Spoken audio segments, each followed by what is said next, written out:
Shumica parlamentare nuk e ka për qëllim të kontrabandoj ligjin për përfaqësim të drejtë dhe adekuat, thot kreu i kuvendit Afrim Gashi, duke ju përgjigjur kritikëve opozitar, të cilët e akuzojnë pushtetin për kontrabandim të këtij ligji.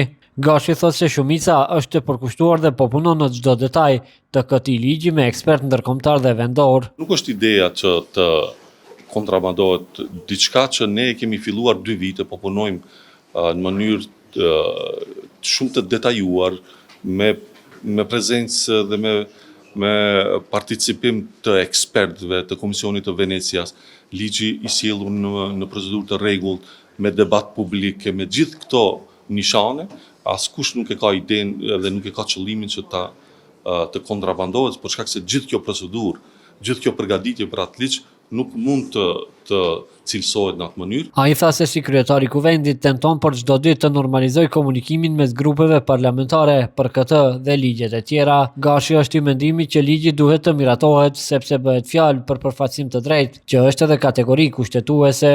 Në asnjë moment nuk kemi thënë se ligji është perfekt. Ai mund të ketë mangësi, por mangësitë po presupozohen apo po prejudikohen. Unë mendoj se duhet kemi një ligj, sidomos për parimin kushtetues, përfaqësimi i drejtë dhe adekuat, shumë më mirë është të kemi një ligj se sa mos kemi fare. Ligji për përfaqësim të drejtë dhe adekuat i miratuar në qeveri që ka marrë dritë jeshile edhe nga Komisioni i Venecias është në procedurë parlamentare, po i njëjti nuk është miratuar në kuvend për shkak të nevojës së votimit të dyfisht. Ky ligj hyn për herë të parë në procedurë parlamentare që nga nënshkrimi i marrëveshjes së Ohrit në vitin 2001.